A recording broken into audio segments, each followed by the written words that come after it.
lanjutkan pembahasan kita tentang seri sastra. Sampai ketemu lagi di channel Martha Zahira El-Qutubi bersama saya Martha Zahira El-Qutubi dalam seri kali ini tentang karakter atau tokoh dalam cerita. Nah, teman-teman, di dalam cerita, jika tidak ada tokoh, cerita itu tidak hidup.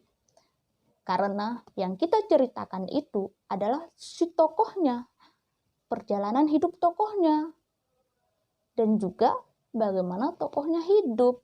Makanya kita harus menentukan tokoh dulu. Setelah riset, terus nentuin tokoh gitu kan. Nah, tokoh bisa dikarakterisasikan, dianalisa, dan dibentuk melalui beberapa cara seperti ini. Nah, pertama, caranya berdasarkan zodiak. Aku tidak mengajak teman-teman untuk mempercayai ramalan zodiak, tetapi di dalam sebuah cerita, zodiak sangat membantu teman-teman untuk melakukan karakterisasi tokoh dan menentukan sifatnya agar di dalam cerita kita terfokus menentukan seperti apa tokoh itu gitu. Zodiak memang sangat membantu, tapi saya tidak menyarankan untuk dipercaya. Sebab bisa saja itu salah, nanti jatuhnya ke syirik. Oke, kita gak bahas itu.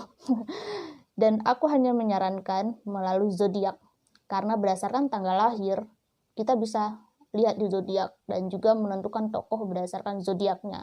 Dan karakter-karakter yang berdasarkan zodiak ini biasanya mirip dengan karakter yang akan kita tuliskan dalam novel nantinya. Nah, itu ya. Yang kedua, berdasarkan 4 karakter secara psikologi. Koleris, melankolis, sanguinis, dan plekmatis. Karakter yang 4 ini juga sangat membantu teman-teman dalam melakukan karakterisasi tokoh.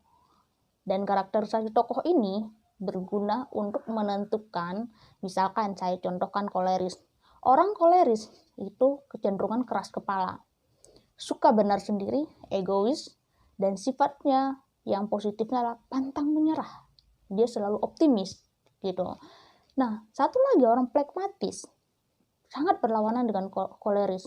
Plekmatis itu adalah orangnya suka putus asa, merasa dirinya lemah, dan harus dikuatkan oleh orang lain gitu. Nah, berdasarkan itu, teman-teman bisa membuat karakterisasi tokoh gitu. Dan terus, selanjutnya, yang ketiga, caranya adalah berdasarkan golongan darah. Golongan darah seseorang bisa menentukan karakter seseorang. Nah, bahkan bisa ke teman-teman analisakan seperti menganalisa sifat atau karakter orang yang ada di sekitar teman-teman sendiri. Nah, golongan darah pun ada A, AB, O. Nah, orang A, aku contohin ya, orang A sangat dekat dengan koleris. AB bisa koleris, bisa melankolis. O dekat dengan sanguinis. B itu biasanya melankolis dan plekmatis. Nah, dari mana aku tahu gitu? Aku membaca literatur yang tadi udah dibilang riset. Nah, penting kan riset itu. Dengan hal-hal seperti ini teman-teman bisa menguatkan karakter tokoh. Jadi tokohnya nggak ngambang, nggak harus ini itu gitu. Tokoh harus kuat. Dalam menulis skenario pun tokoh harus kuat berdasarkan itu. Nah, resep ini aku dapatkan dari Mbak Tina Watimena, Mbak Tinot, dalam penulisan skenario. Terima kasih Mbak Tina. Nah, untuk ini aku sudah mencoba untuk melakukan riset ini dan juga untuk melakukan karakterisasi tokoh. Wah, sangat gampang. Jadi aku lebih fokus dengan itu gitu. Makanya kita sebagai penulis harus banyak-banyak melakukan karakterisasi agar tokoh kita kuat sehingga penonton dan pembaca itu mengidam-idamkan tokoh kita gitu. Oh, aku ingin seperti ini gitu loh, karena tokohnya ini gitu, dia mempunyai keunikan-keunikan lain. Nah, itu yang akan menjadi pemanis dalam cerita. tokoh wajib hukumnya dalam cerita, karena kita akan menceritakan kehidupan dia.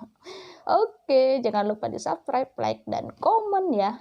Jangan lupa di share juga biar dapat ilmunya yang banyak orang-orang di luar Indonesia dan juga. Sampai jumpa. Assalamualaikum warahmatullahi wabarakatuh.